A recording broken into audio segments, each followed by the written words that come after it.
outstanding from their point of view has to be, Tim, that defence.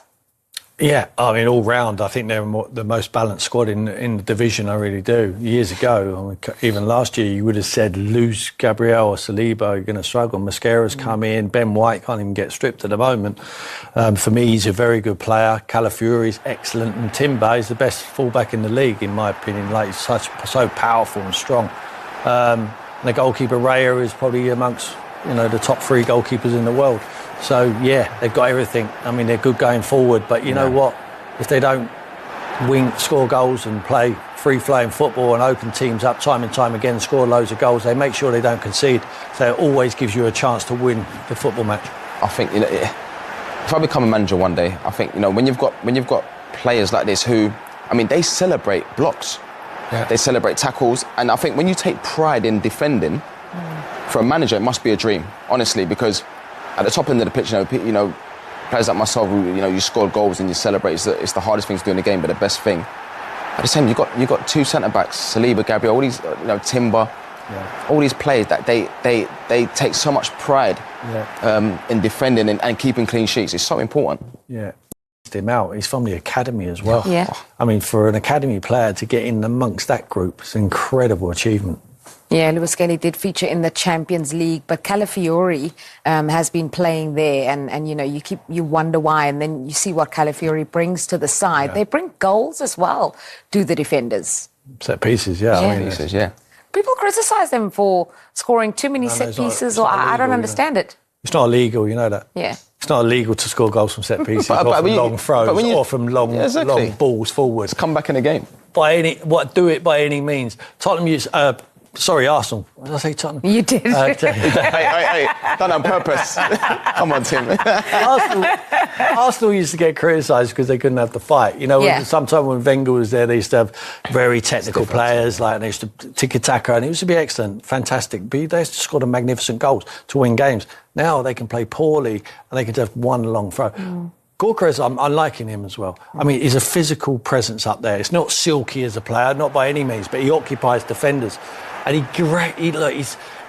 for me, is a nuisance. I would hate to play against him. Yeah, you would. He's a nuisance because I'm not sure at times he knows what he's doing. And I have his biggest compliment, but he gets a ricochet the wrong side of you. He's powerful. He's like a ball. He just pulls you around. And like I say, he occupies the defence for the number 10s who want to come in line, especially that boy, Eze. What a signing Eze was. Jermaine, you talked about them celebrating blocks. I'm not sure if you saw, but the way they celebrated Gyökeres's goals in the Champions League in midweek, it was the same. Probably also relieved because he has been getting a lot of criticism. What do you make of him as a striker? I like him because I think when you watch him play, he does all the things you expect your number 9 to do. He stands in between his 2 centre-halves. He's dynamic. He runs in behind, gives you an outlet. He's strong. I think the goals are going to come.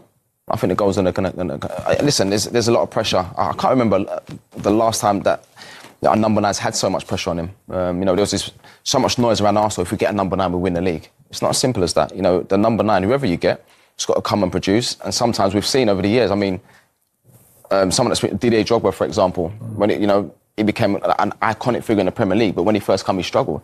And there's been so many names that I can mention, top centre-forwards that have come to the Premier League, and in their first year, Thierry Henry, when Thierry first come, from Juventus, he was a winger. Then he played as a number 9. Naturally, he would drift out to the left-hand side. But you speak to Thierry, he struggled for a bit, and all of a sudden, you get your rhythm, you get a few goals, you get confidence, and then you become a beast. And with this guy, he's got so much potential. But in this team, and with the squad there, at some point... You like his character, Jay? He always puts himself on off-row in between the width for the goals. He misses chances, but he's always still there. It doesn't seem to affect him.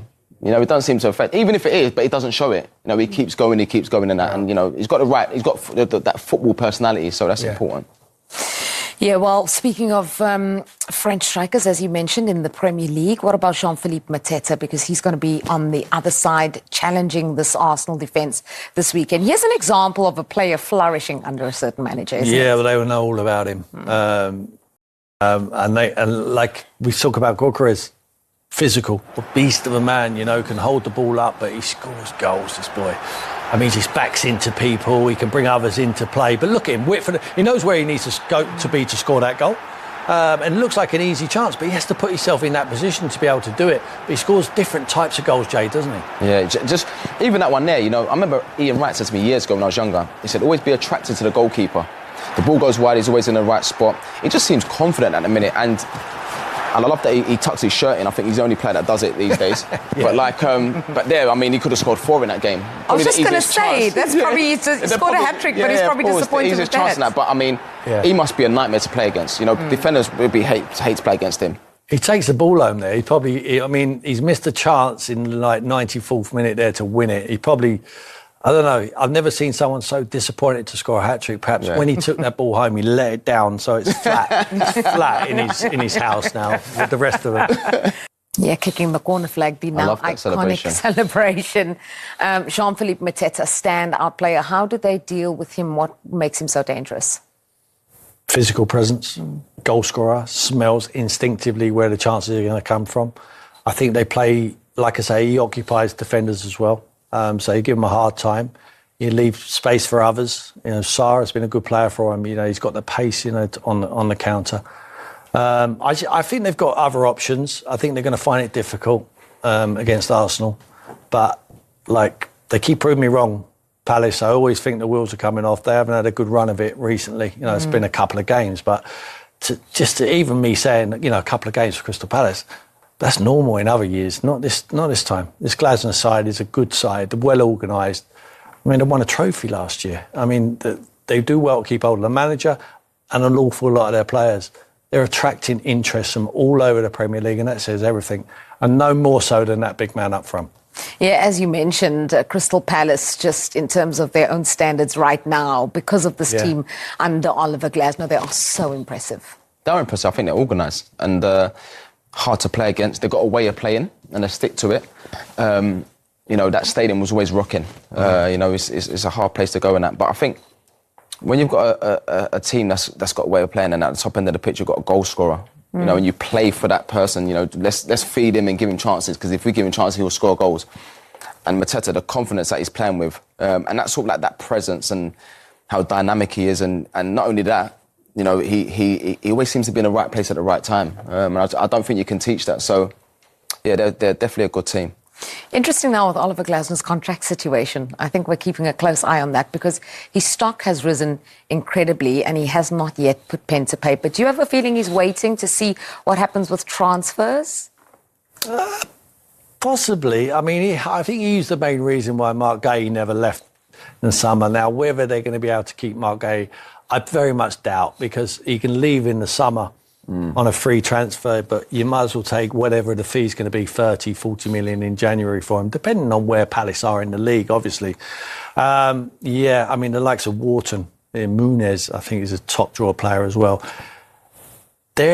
He's developing talent, and there's a lot of interest coming from bigger clubs, but also his stock is very high at the moment. And I always say to managers, you need to strike while the iron's hot. And at the moment, I don't think his and Areola at Bournemouth stock can get any higher. And if the big giant clubs come for you, you have to go.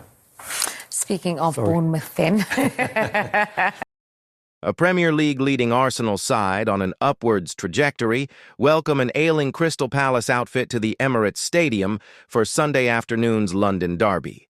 Mikel Arteta's Gunners are seeking a stellar 7th straight victory across all competitions, whereas Oliver Glasner's Eagles have failed to win any of their last 3, domestically or continentally.